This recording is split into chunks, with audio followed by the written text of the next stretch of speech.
Notebook IAS आपकी सफलता है हमारा मिशन। हेलो दोस्तों, स्वागत है आपका आपके पसंदीदा प्लेटफॉर्म नोट्सबुक आईएएस पे।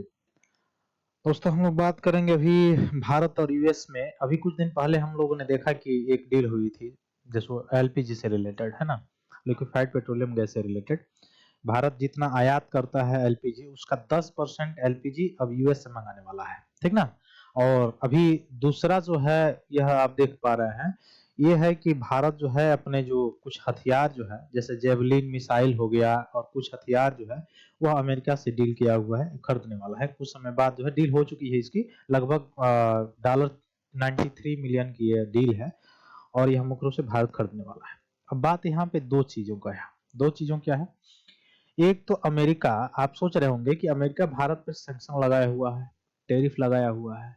दूसरा, ये भारत वहां अमेरिका से व्यापार भी कर रहा है, पहला पॉइंट। तो भारत अमेरिका से व्यापार कर क्यों रहा है? जो रक्षा जो भी चीजें हैं उसको, या डिफेंस से संबंधित जो भी उपकरण है, उसको क्यों खरीद रहा है अमेरिका से, टैरिफ लगाने के बावजूद भी? उसका पहला कारण है, अमेरिका भारत से, देखिए जो है, वो प्रतिबंध बिल्कुल लगाना ही नहीं चाहता था। अमेरिका भारत में प्रतिबंध लगाना चाहता था। उसका कारण वो समझता है कि भारत सबसे बड़ा मार्केट है। लेकिन बात उसको दो चीजों से प्रॉब्लम है। वह दो चीजें कौन है? एक चीज प्रॉब्लम उसका ये है कि वह चाहता था कि वहां के जो कुछ आयल्स थे, जो रिफाइनरी आयल्स थे, कुछ वहां के जो डेयरी डेयरी से संबंधित जो उत्पाद थे, उसको भारतीय मार्केट में वह प्रवेश कराना चाहता था। या जीएम, वहां की कुछ जेनेटिक मॉडिफाइड जो फसलें हैं, उसको भारत में जो है वह उतारना चाहता था। और भारत ने साफ साफ मना कर दिया कि नहीं, मैं उतारने देंगे। इवन आपने देखा भी होगा कि भारत में इससे पहले बीटी कॉटन जो है, वही एक जो है मुख्य रूप से आप देखेंगे जीएम फसल के रूप में कार्य करता है। जीएम सरसों जो आया था, उसको भी सुप्रीम कोर्ट ने रोक लगा दिया था कुछ समय पहले। बीटी बैगन भी आया था, उसको भी सुप्रीम कोर्ट ने रोक लगा दिया था। तो केवल जीएम फसल भारत में एक ही है। वह क्या है? तो वह जो फसल है वह केवल एक ही है, जिसका नाम क्या है? कॉटन है ना। उसको याद रखिएगा। लेकिन अमेरिका चाह रहा था कि अपने जो चीजें हैं, जो जेनेटिक मॉडिफाइड जो चीजें हैं, जो फसल्स हैं, उसको हम भारत में जो है उतारें। अब क्यों का चाहता था, ये बात क्यों चाहता था, आप सोच सकते हैं। यह इसलिए चाहता था क्योंकि भारत एक सबसे बड़ा, भारत में पॉपुलेशन है, सबसे चीज, विश्व का सबसे ज्यादा पॉपुलेशन कहाँ पे है? इंडिया में है। और सबसे ज्यादा पॉपुलेशन होने के कारण यहाँ पे डिमांड की कमी होती नहीं है, डिमांड ज्यादा होती है। अब डिमांड ज्यादा होगी तो मार्केट में सप्लाई अगर रहेगा, तो जो सप्लाई करता है उसको क्या होगा? लाभ होगा, सीधी सी बात है। तो अपने लाभ को कमाने के लिए, ऐसा करने के लिए तत्पर था, ठीक है। ऐसा करने के लिए वह दबाव डाल रहा था, ताकि भारत जो है, इसके लिए वह मतलब अलग अलग बहानेबाजी ढूंढ रहा था कि रसिया से व्यापार ना करे भारत, इससे ना करे, कच्चा तेल ना खरीदे, क्योंकि एक बहाना ढूंढ रहा, क्योंकि भारत ने साफ मना कर दिया। तो उसको कोई बहाना चाहिए था, टेरिफ, मतलब टेरिफ बढ़ाने के लिए। दूसरा उसको बहाना मिल गया क्या? दूसरा बहाना खुद वो मिल गया। कैसे मिल गया? तो खुद वह भारत के साथ अगर देखेंगे, तो भारत, ये भूरे वाले जो फूफा है, ये जो दांत निकाले हुए हैं, इनके साथ अगर देखेंगे, तो भारत और यूएस के साथ क्या है? ट्रेड की बात अगर किया जाए तो ट्रेड सरप्लस है, ठीक ना। ट्रेड सरप्लस है। किसका ट्रेड सरप्लस है? भारत का, अपना, ठीक है। जैसे आप पढ़ते होंगे, जब भुगतान संतुलन जब आप पढ़ते होंगे, तो भुगतान संतुलन में आप पढ़ते होंगे कि आयात निर्यात, ये सारी चीजें। तो उसमें भारत का जो है निर्यात जो है वह ज्यादा है, निर्यात ज्यादा है। और वहां का जो आयात है, वह आयात जो भारत जो करता है यूएस से, वो कम है, अपेक्षाकृत कम है। इसका मतलब हम सबसे ज्यादा जो निर्यात करते हैं यूएस को करते हैं। आपको पता भी होगा उस किस सेक्टर में किया जाता है? सर्विस सेक्टर में सबसे ज्यादा भारत के द्वारा निर्यात जो है किया जाता है। अभी भारत जो है जोर दे रहा है एमएसएमई या फूड प्रोसेसिंग जो चीजें हैं, वहां पे उस पे उसका जो है ध्यान लगा हुआ है। लेकिन इस अभी भी भारत जो है, आपको जानकर हैरानी होगी कि अभी भी भारत का यूएस के साथ सरप्लस है, इतना टैरिफ लगाने के बावजूद भी। इसलिए यह भूरे बाल वाला जो फूफा जी थे, वो चिड़े हुए थे, क्योंकि इनको आने के बाद, सत्ता में आने के बाद, सब चूंकि सत्ता में आने से पहले भी अनाउंस कर चुके थे कि अमेरिका को जो है विश्व की प्रथम इकोनॉमी बनाना है और सबसे बड़ा इकोनॉमी बनाना है। लेकिन यह आते जब देखा, और देखा कि भारत जो है बहुत सारी चीजों पे टैरिफ लगा के रखा है, और भारत चूंकि नहीं चाहता था कि वहां की जीएम जो फसल है वो भारतीय मार्केट में उतरे, इसलिए भारत ने मना कर दिया। तो इनको कोई एक बहाना चाहिए था। अब बहाना कैसा मिला?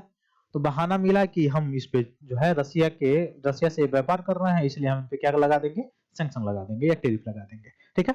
और दूसरी ओर से डील भी करना चाह रहे हैं। ऐसा नहीं कि देखिए जो आप देखते हैं ना कि टेरिफ लगाने से व्यापार बंद हो गया, ये सारी चीजें हो गई, ऐसा कुछ नहीं होता है। अभी आप सोच रहे होंगे कि भारत और पाकिस्तान के बीच जो है बिल्कुल जो है ट्रेड नहीं हो रहा होगा, ट्रेड जीरो होगा, ये गलत है। ट्रेड जीरो नहीं हो रहा होगा। हाँ, वो अलग बात है कि इसका माध्यम माध्यम जो है, मीडियम जो है अलग होगा। लेकिन ट्रेड अभी भी ऐसा नहीं कि ट्रेड पूरा का पूरा जो है जीरो नहीं होता है, कभी भी जीरो नहीं होता है। तो उसमें आप देखेंगे कि अभी भी हमारा जो है अमेरिका के साथ जो है निर्यात ज्यादा है और आयात कम है, इसलिए हम अमेरिका के साथ जो है सरप्लस में है, ठीक है। अभी फिलहाल में 93 मिलियन डॉलर की जो डील हुई है, उसके बावजूद भी आप देखेंगे तो भारत सरप्लस में ही है, ठीक है। इसलिए इनको चिढ़ आ रही है बेचारे की, ठीक है। तो पहला बात तो ये हो गया। दूसरा पॉइंट अगर देखेंगे सिप्री का रिपोर्ट मैं दिखाना चाहता हूं थोड़ा सा। सिप्री का रिपोर्ट अगर आप देखेंगे तो वहां से आप देखेंगे कि टॉप 10 में पहले चाइना आता था। यानी सिप्री का रिपोर्ट क्या करता है, वह दिखाता है कि विश्व के कितने ऐसे देश हैं जो हथियार को खरीद रहे हैं, ठीक है। अब हथियार दो उद्देश्य से खरीदा जाता है, एक तो युद्ध से और एक युद्ध के रक्षा से। अब युद्ध की रक्षा से आप कहेंगे कैसे, क्योंकि अगर आप शक्तिशाली हैं तो आने वाला युद्ध भी क्या होता है, टल जाता है। ये भी एक नियम होता है युद्ध का। तो अगर कोई देश शक्तिशाली है, पावरफुल है, तो वह भी जो आसपास के कुछ कंट्री हैं या जो कोई भी ऐसा देश है जो उस पे हमला की कोशिश करने के लिए साजिश सोच रहा है, तो पहले से शांत हो जाता है कि भाई हम इसको एक देंगे, हमको चार दे देगा, कहानी खत्म हो जाएगी हमारी। तो उससे भी जो है डर का माहौल बना रहता है। तो दो उद्देश्य से। अब सिप्री के रिपोर्ट में आप देखेंगे कि चाइना पहले, अब पहले भी सिप्री जो है रिपोर्ट जारी करता था, तो उसमें चाइना जो है टॉप 10 में आता था, मतलब हथियार खरीदने में। अभी जो है टॉप 10 में नहीं आ रहा है, टॉप 10 से आउट हो गया है, बाहर हो गया है।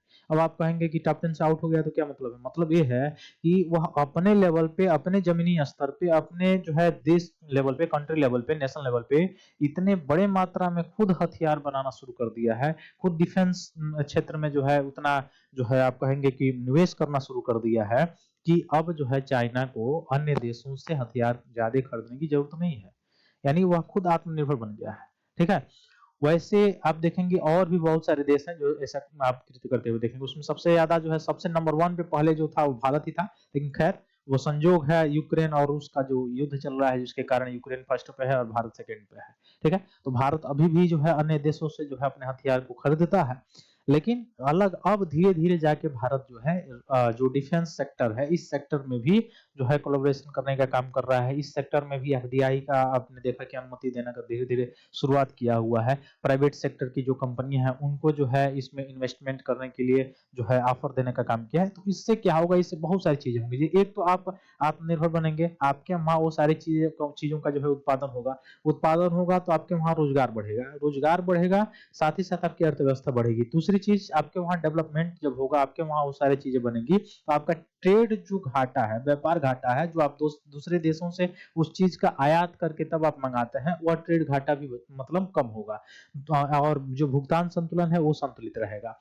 तीसरा चीज ये होगा कि अगर आप जो है इस ट्रेड में अगर अपने वहां डेवलपमेंट करते हैं तो बहुत सारे ऐसे देश हैं जो आपसे कंज्यूम करेंगे, खरीदेंगे। जब खरीदेंगे तो आपका जो है निर्यात भी क्या होगा, बढ़ेगा। जैसे आपने इसरो का देखा, इसरो आज इस समय उस ऊंचाई पर बैठ मतलब पहुंच गया है जिसमें बहुत सारे देश जो है इन्वेस्ट करना चाहते हैं। बहुत सारे देशों का जो सैटेलाइट खुद जो है लॉन्चिंग करता है वो अपने व्हीकल्स के द्वारा। तो उससे क्या हो रहा है, उससे भारत की जो इकोनॉमी है बूम हो रही है, या उसमें जो भारत का जो अगर देखेंगे जो अंतरिक्ष सेक्टर है वो उसमें भी क्या आ रहा है, बूम आ रहा है। तो ये सारी चीजें हैं जिसके द्वारा ये मतलब और जमीनी स्तर पर मेक इन इंडिया कार्यक्रम जो गवर्नमेंट शुरू किया, तो उसके अंतर्गत और भी बढ़ावा देने की जरूरत है, और भी इसमें ईज ऑफ डूइंग बिजनेस को सही करने की जरूरत है ताकि भारत में ये सारी चीजें बनना शुरू हो जाए, ठीक है।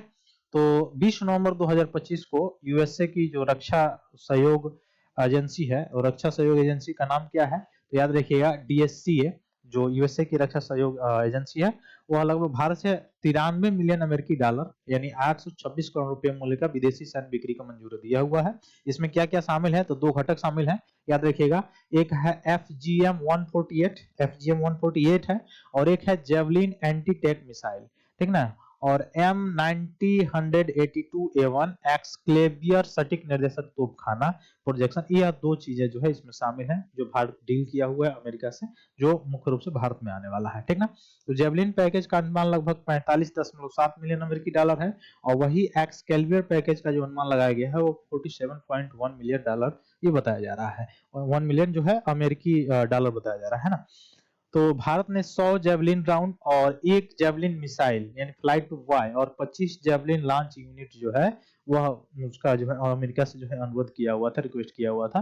तो अमेरिका जो है भारत से डील किया हुआ है। भारत ने कितने का डील हुआ है? लगभग 93 मिलियन अमेरिकी डॉलर का जो है ये डील हुआ है, ठीक है। तो ये तो हो गई डील की बात। अब इसमें सरप्लस में मैंने बताया आपको कि अभी जो है भारत का जो है अमेरिका के साथ जो व्यापार अगर देखेंगे ऑन द होल पे, तो भारत के साथ भारत का जो है व्यापार है अमेरिका के साथ, वो कैसा है? सरप्लस में है। और किस कारण से है वो मैंने बताया आपको, शुरुआत में ही मैंने बता दिया, ठीक ना। अब अधिग्रहण ऐसे समय में हुआ है जब भारत अमेरिका के बीच रणनीतिक तालमेल जो है वह थोड़ा सा अच्छा नहीं है। हालांकि अगर आप देखेंगे भारत अमेरिका को, तो क्वाड में दोनों देश शामिल है ना। क्वाड में भी आप देखेंगे अभी क्वाड का जो है एक्सरसाइज भी हुआ था।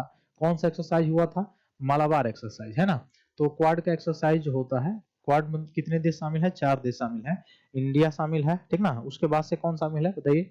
तो क्वाड में एक तो इंडिया हो गया, उसके बाद से यूएसए हो गया, फिर जापान हो गया, ठीक ना। तो यह मुख्य रूप से 4 लगभग देश जो है शामिल है। इजराइल हो गया, इंडिया हो गया और जापान हो गया और यूएस हो गया। ये 4 देश मुख्य रूप से शामिल है। मालाबार जो है इसका युद्ध अभ्यास होता है क्वाड देशों का, ठीक ना। इस चीज को याद रखिएगा। तो खरीद और आपातकालीन शक्ति है, इससे क्या होगा? देखिए मैंने पहले बताया कि इस खरीद से क्या होगा। एक तो ट्रेड वाला मैंने बताया, दूसरा पॉइंट ये है कि अपने जो टेरिटरीज हैं उनको सिक्योर करने के लिए कभी कभी जो है वो क्या करना है? अपनी शक्ति को बढ़ाना आवश्यक होता है। तो यह निबंध में भी पूछा जा चुका है, ठीक ना, कि अगर शक्तियां बढ़ जाए तो शक्तियां बढ़ने के कारण 2 कारण होते हैं। एक तो कारण हो गया जो मैंने शुरुआत में बताया, एक कारण एक आत्मरक्षा भी आत्मरक्षा के लिए भी बढ़ाया जाता है। तो आत्मरक्षा के लिए भी शक्ति बढ़ाना जो है वो जरूरी होता है, ठीक है। तो और एक्सक्लेविया जो प्रोजेक्टाइल्स है जिसको खरीदा जा रहा है, जिसका नाम है पूरा M90A2A1 और जीपीएस आईएनएस, इसमें जो है तोपखाना जो 115 मिलीमीटर हालविजर के साथ आप देखेंगे तो ये है। तो भारत द्वारा संचालित है M77 मतलब 777, इसके साथ यह तालमेल बैठा हुआ है। तो यह है। और रक्षा मंत्रालय में अगर देखेंगे तो पहले से आप देखेंगे M777 पहले से ही मौजूद है। लेकिन यह जो अमेरिका के साथ डील किया गया है उसमें अगर आप देखेंगे तो डील में जेवेलियन एंटी टैंक मिसाइल जो है यह शामिल है। अच्छा, भारत के पास भी पहले से एंटी टैंक बहुत सारे मिसाइल जो है आप देखेंगे उसमें देखने को मिलेगा। और एक्सप्लेरियर जो प्रिंसिपल आर्टिफिशियली राउंड है उसमें अमेरिका और भारत समझौता एग्रीमेंट करने के लिए राजी हो गए हैं। तो मैंने पहले ही बताया कि अमेरिका ऐसा नहीं कि भारत से बिल्कुल खफा है और भारत से बिल्कुल अब व्यापार ही नहीं करेगा। उसका उद्देश्य ही यही है कि व्यापार करेंगे। वो शुरू से व्यापारी आदमी है ही है, उसको व्यापार चाहिए। अच्छा, वो पहले से ही चिल्ला रहा था कि रूस और यूक्रेन का मैं युद्ध रुकवा दूंगा। अभी आपने सुना होगा कुछ समय पहले कि यूक्रेन में जो है अमेरिका जो है पूरे हथियारों का जो है वो सप्लाई कर रहा है। तो उसका वही काम है कि हथियार का सप्लाई करना, और हथियार सप्लाई करेगा तो उसका मुख्य बिजनेस जो है, मुख्य व्यापार वही है। तो उसी से वो पैसा उसको कमाना है, तो भाई काम वो करेगा ही। तो ये सारी चीजें हैं। फिर मिलते हैं हम लोग अपने अगली क्लास में। तब तक के लिए बहुत बहुत धन्यवाद दोस्तों। जय हिंद। हेलो दोस्तों, नोट्सबुक आईएएस आपकी सफलता है। हमारा मिशन के तहत लाया है बेहतरीन टेस्ट सीरीज का कलेक्शन, जिसमें यूपीएससी और स्टेट पीसीएस के प्रीलिम्स और मेंस के टेस्ट सीरीज उपलब्ध है, वो भी लोएस्ट प्राइस में। तो आप आज ही अपनी सफलता की दिशा में आगे बढ़ने के लिए हमारे टेस्ट सीरीज सेंटर दिल्ली के मुखर्जी नगर और प्रयागराज के सिविल लाइंस के सेंटर पर जाकर टेस्ट सीरीज परचेज कर सकते हैं। आप अगर ऑनलाइन टेस्ट देना चाहते हैं तो आप डिस्क्रिप्शन में दिए गए लिंक द्वारा आप हमारे ऐप को प्ले स्टोर के माध्यम से डाउनलोड कर ऑनलाइन टेस्ट सीरीज परचेज करें और अपनी तैयारी को और मजबूत बनाएं। अन्य जानकारी के लिए आप दिए गए नंबर पर कॉल भी कर सकते हैं।